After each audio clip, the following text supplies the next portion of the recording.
A Great Argead Saga Alexander the Great. Volume 1, Telesius, The War Dance. By Macaulay. A new episode every single day. Episode 45, Lion and the Disciple. The Great Hall of the Royal Palace, Pella, Twilight. Divorced from the collapse of the throne, 14-year-old Philip evaluated the scene from his isolated coordinate, frozen in cold detachment.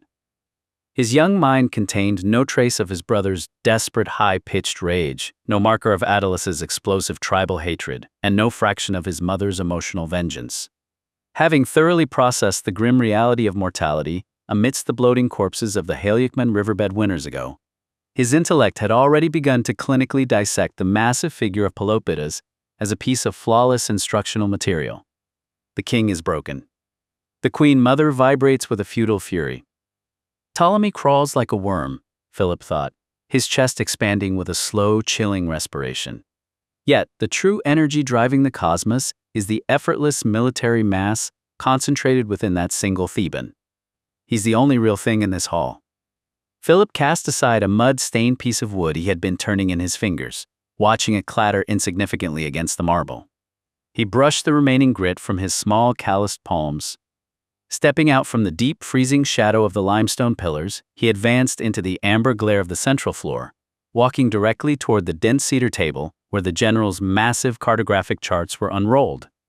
While the young monarch remained collapsed in despair upon his high seat and the regent withered in obsequious compliance, the 14-year-old prince stood alone before the absolute sovereign of Thebes.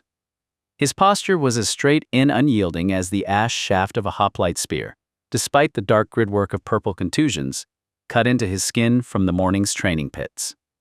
A thin line of dried blood traced a path from the margin of his swollen lower lip down to his jawline, yet his slate-gray pupils were entirely devoid of fear. "My preparations are finalized, General Pelopidas," Philip announced. "I'm ready to march." The boy's voice resonated through the vast vaulted audience hall with an uncanny mathematical stability completely devoid of the trembling vibrations of youth.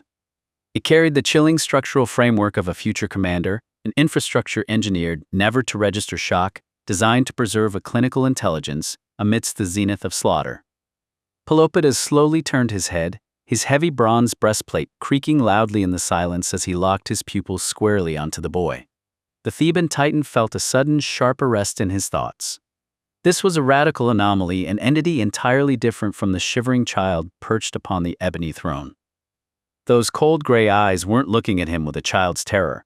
They were actively copying, tracing, and storing the equations of his own posture, mapping the highest political chessboard. The queen mother's warnings were not the hyperbole of a frantic mother. Pelopidas computed, his tactical mind instantly cataloging the child's spatial alignment. This whelp is no common hostage currency, to be bartered away and forgotten. This is a flawlessly engineered detonator left sitting on my table. He detected the transient flash of a winter storm operating beneath the boy's unblinking gaze, and his thick, scarred brow twitched upward. "You speak as though you finalized the logistics for this departure winters ago, young prince," Pelopidas countered, his baritone dropping into a cavernous, threatening resonance that made the nearby attendants lower their heads. He leaned his massive bulk forward over the table, projecting the raw, suffocating weight of his ironclad armor directly into the boy's face. "Your flesh is being systematically extracted from its native soil to be deposited within an alien city of wolves. Tell me, has your small mind computed why your kingdom has hemorrhaged into total anarchy, forcing my spears to abduct you for your own preservation?" Philip did not flinch by a solitary millimeter, refusing to let his eyelids blink against the heavy pressure of the general's presence. "I understand the equation perfectly, General," Philip responded, his delivery flat and precise. "A kingdom operating with a dual-headed architecture constitutes nothing more than an immobile, rotting corpse. The dagger that pierced the lung of my brother, King Alexander II, was forged from Macedonian iron and wielded by domestic hands. Yet the hand that rewired the mechanics of that strike from the shadows belongs exclusively to Regent Ptolemy." The boy clamped his thin fingers into rigid fists at his sides, his nails driving deep into his palms until the skin threatened to break under the volatile internal tension. "Let Ptolemy hear it," the young prince thought, a dark satisfaction rippling through his chest as he felt the regent's eyes drill into his back. "Let them all know that I see every knife they hold." My house is currently pulverized into 1,000 separate fragments, Philip continued, his gaze anchoring itself deeper into Pelopidas's pupils. While the Illyrians execute devastating raids along our outer gates, our native barons tear at each other's throats, like feral dogs, for a solitary piece of meat. We are hollowed out from within. My mother has instructed me that within the inner perimeter of Thebes, no Macedonian night thieves can extend their shadow to reach my throat. She told me that no figures bypass your own generals in the capacity to instruct a mind in the supreme science. Exactly how to survive the den of wolves and exactly how to turn inward to systematically slaughter them. Pelopidas listened, registering the calculating, blood-chilling truth operating beneath the youth's advanced vocabulary. And you believe Thebes constitutes the physician engineered to cauterize this bleeding laceration across Macedonia? Pelopidas asked, his curiosity genuinely piqued by the child's terrifying lucidity. Or do you merely view my state as a convenient shield to hide behind until your limbs grow long enough to wield a sword? Thebes operates as a solitary, massive iron fist. Philip replied without hesitation, closing the gap until his training boots occupied the absolute margin of Pelopidas's heavy leather sandals. A starvation-like intensity smoldered in his gaze. Your battalions completely pulverized the myth of the Spartan shield wall upon the mud of Leuctra. Your strategies instruct human flesh in exactly how to stand erect as a singular, disciplined organism. I demand that you teach my intellect that exact equation. The prince tilted his neck, staring straight up into the weathered face of the legendary general, allowing the resonance of an early maturing, predatory ambition to vibrate through his vocal cords. Will you teach my hands the kinetic energy required to permanently halt our existence as a chaotic collection of mountain clans, and compel our mass to execute its first movement as a unified, colossal state? I have audited the training pits of Pella General. My flesh has directly processed the absolute structural weight of the earth. I entertain zero fear regarding the physical weight of your southern spears. An unnatural, freezing stillness descended across the grand audience chamber. The bickering barons stopped their whispering. The servants froze with their pitchers. Pelopidas felt an authentic, primitive tremor of shock vibrating through his own marrow. The 14-year-old youth standing before him was no passive piece of flesh, traded to buy a transient peace. He was a colossal, predatory sponge, fully primed to ruthlessly drain the inner nest of Thebes of its ultimate military secrets, its oblique phalanx, its group dynamics, its deep column maneuvers, and its absolute tactical systems. We are bringing a monster into our academy, a silent, prophetic warning flared within Pelopidas's tactical matrix. He isn't going to be ruled by us.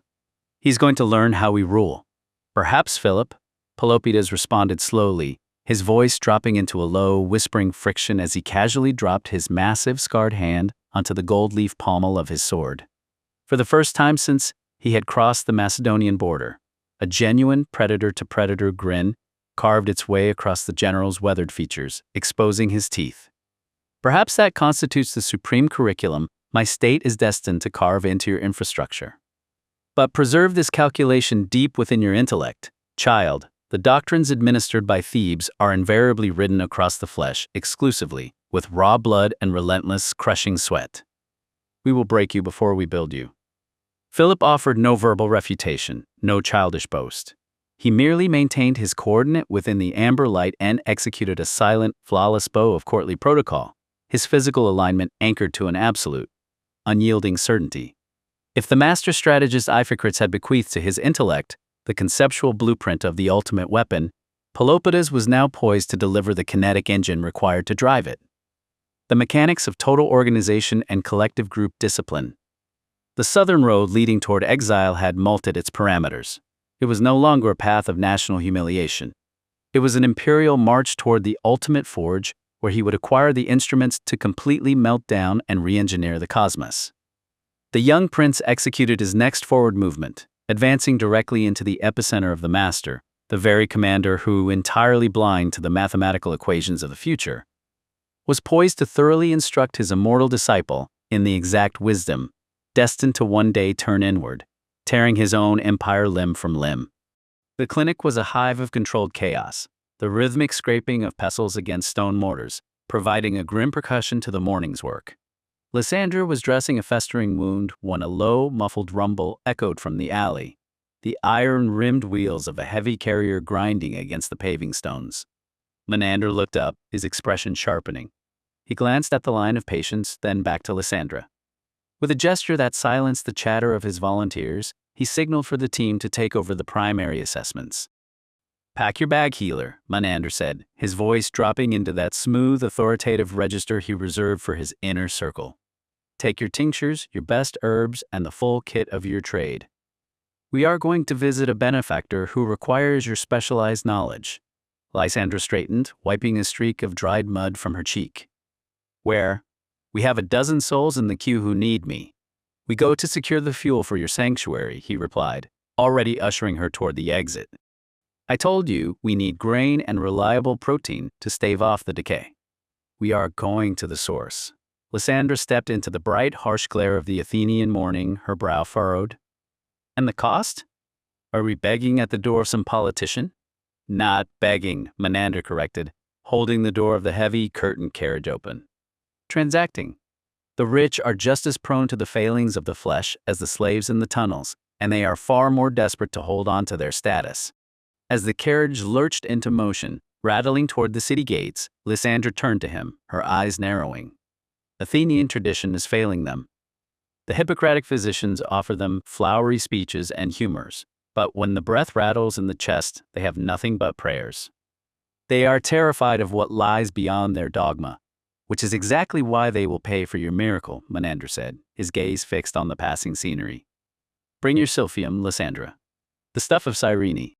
Lysandra froze, her hand hovering over the medical satchel strapped to her hip. "Silphium, how did you figure out I was from Cyrene?" Menander's enigmatic smile returned, faint and sharp. "It was not difficult. The cadence of your speech, the precision of your diagnosis, the specific botanical blends you favor, is a fingerprint of the plateau. Cyrene is a city of doctors and philosophers, and you carry its weight in every move you make." Lysandra remained tense, her mind racing. Silphium was no ordinary herb, and its association with her home was a double-edged sword. To the rest of the Mediterranean, it was a miracle. But to the Cyrenians, it was their lifeblood and their most guarded secret. It was a golden-flowered plant that stubbornly refused to grow anywhere but the harsh sun-drenched hills of the Cyrenaic plateau. Merchants from every corner of the sea bartered for its resin, which was prized for its near-magical utility, an antiseptic for festering wounds, a potent analgesic for the deepest pains, and a desperate hope for those seeking to regulate the delicate cycles of life and birth. Its value had skyrocketed to the point where it was literally weighed against silver, the stalks stamped onto the city's coins as a testament to the wealth that pulsed through their streets. Yet, as the demand grew, the plant became as elusive as the gods themselves, its harvest strictly managed and its mysteries fiercely protected by the healers of the plateau. In the hands of a true Cyrenian physician, it was the ultimate tool. In the hands of others, it was merely an expensive, misunderstood mystery. The carriage slowed before an estate that seemed to dwarf the world. A sprawling architectural marvel of white limestone columns and sun-drenched marble surrounded by endless, perfectly ordered rows of grapevines. "Is this a vineyard?" Lysandra asked, taking in the scale of the opulence. "It is, but that is merely the veneer," Menander noted, offering her a hand. "His real power lies in the vaults. Banking, finance, credit. He manages the lifeblood of trade. But even a man who controls the gold cannot control a body that refuses to obey." Inside, the home was a labyrinth of cool, oppressive shadows. Intricate mosaic floors stretched out beneath them, and the high, vaulted ceilings seemed to pull the warmth from the air, leaving the chamber permeated by a cloying scent. Incense, beeswax, and the sickly sweet musk of a man already mourning his own existence. Lysandra leaned in, her voice a sharp, jagged whisper. "So this is it. You're using my hands to blackmail a financier to fund your soup kitchen?" "I'm using your talent to buy life," Menander replied, his voice a cool, steady hum. "He has the gold. You have the remedy." The man on the bed shifted, a rhythmic, jerky spasm. His eyes, sunken and glassy, snapped toward Lysandra. As she moved to examine him, the air in the room constricted. "The physician," he wheezed. "Is it true? Is this the woman from the city of Cyrene? The one who commands the miracle of the plateau?" Lysandra remained motionless, her clinical gaze scanning his tremors with the detachment of a stone deity. He's already dead, she thought. The jaundice in his sclera, the labored rhythm of the diaphragm, his humors have abandoned their vessel. I'm of Cyrene, she said, her tone cold and surgical. And I am here to observe the wreckage of your internal systems. Can I be alive again? The question spilled out, stripped of his usual dignity. Listen to him, Lysandra noted internally. He bargains with his tongue, as if he were still standing in the agora. I have invested in every venture from the Euxine Sea to the Pillars of Hercules. I have built, I have lent, I have commanded. And yet this darkness, it takes everything. I don't want to die. You spent your life measuring the world in silver, and now you realize the world never weighed you at all, she mused. You fear the dark because you never learned to see in it. She adjusted her grip on his wrist, measuring his frantic, galloping pulse. Your body is a ledger, and it is currently bankrupt, Lysandra said. Your humors are in total revolt. You have consumed too much of the city's excess, and none of its vitality. Menander, standing in the shadows, remained a silent sentinel. She can pull you back, he interjected, his voice smooth as oil. But do not mistake her for a goddess banker. She is the bridge. But the bridge has a toll. The man turned his head weakly. Anything. Just name it. Gold as a ghost, Lysandra said, her voice dropping into an icy crystalline register that seemed to freeze the very air in the chamber. You cannot use it to see, to feel, or to anchor your soul when the breath leaves your lungs, she mused internally, the thought sharpening into a blade. Whether gods or goddesses truly exist matters little. They demand the currency of chaos and suffering to forge a new order. If the people choose to believe in them, then so be it. I am merely the witness. She stepped closer, her eyes locking onto his with an unnerving, predatory intensity. In the Piraeus, your gold is nothing more than a metal weight that drags a man to the bottom of the mud. It buys nothing where there is only hunger. I require your grain ships, your kitchens, and the labor of your cooks. Only your direct mandate will ensure that when I return to the dark, I do not return with empty hands. Menander moved closer, leaning to whisper in her ear. Give him a godly performance. Invoke the protectors of the miracle. Make it terrifying, make it desperate. He must pay in coin and in soul. He is molding the situation like clay, Lysandra thought. He doesn't just want the supplies, he wants the man's terror to be the seal on the contract. She drew back and turned to the financier. The manifests, the man whispered. The ships, they are docked. I can have my steward draft the orders. If you swear this will clear the rot. I swear nothing, Lysandra said. I offer you a chance. When she returned, the chamber had transformed. The air was thick with the scent of burning myrrh. Menander sat at the bedside, his hand tracing slow, rhythmic circles through the dying man's hair. The goddess Isis watches, Menander murmured. But you must surrender the ledger. Only when you are empty can you be filled with her grace. He is turning him into a vessel, Lysandra realized with a shiver. He isn't just buying the kitchen, he's buying the man. Lysandra began to chant, her voice shedding the sterile, clipped tones of the Athenian physician. She let the guttural, rhythmic cadences of Cyrene rise from her diaphragm, a language of sand, stone, and ancient, sun-baked earth. The syllables were jagged and visceral, a linguistic incantation that seemed to bruise the air itself. The financier's eyes widened, the pupils dilating until the irises were mere slivers of gold against the encroaching gray of his fatigue. His chest heaved in ragged, shallow intervals, his breath catching as the alien resonance of her words began to vibrate within the chamber. The very shadows cast by the oil lamps seemed to shiver and deepen, pulling away from the floor as if cowering from the weight of the sound. Menander leaned forward, his face illuminated by the flickering amber glow of the hearth. His eyes were wide, fixed on the dying man with a terrifying religious rapture. She calls the spirits of the plant, Menander whispered, his voice a low, melodic tremor that wove itself into the gaps of her chant. She is reaching into the deep loam of the Nile and the roots of the world to summon the hidden warmth of Isis. The goddess hears, banker. She hears the fraying of your thread. The financier's hand went limp, sliding from the silk sheets to dangle helplessly off the side of the bed. He was no longer staring at the furniture or the gold-trimmed curtains. He was staring at something only he could see. A vision of the abyss slowly widening beneath his feet. The room felt suddenly cavernous, the high ceilings amplifying the sound of her voice until it echoed like a storm trapped in a tomb. Lysandra poured her entire presence into the incantation, feeling the bizarre electric thrill of the deception. She watched the man's resolve melt into a puddle of raw, unadulterated terror, his features twisting into a mask of pure, childlike supplication. He wasn't just hearing a spell, he was experiencing the total collapse of his reality. The weight of his empires, the complexity of his ledgers, the pride of his name, it all withered under the primal, unrelenting authority of her song. The man broke, sobbing in absolute surrender. Lysandra approached, her face a mask of iron. As she raised the bowl, she saw the Piraeus fed, the tunnels cleared, and the empire of the banker dismantled, one drop of bitter medicine at a time. "Drink," she commanded. "Drink and find out if you are worthy of the light." To be continued in episode 46, Architecture of the Pack.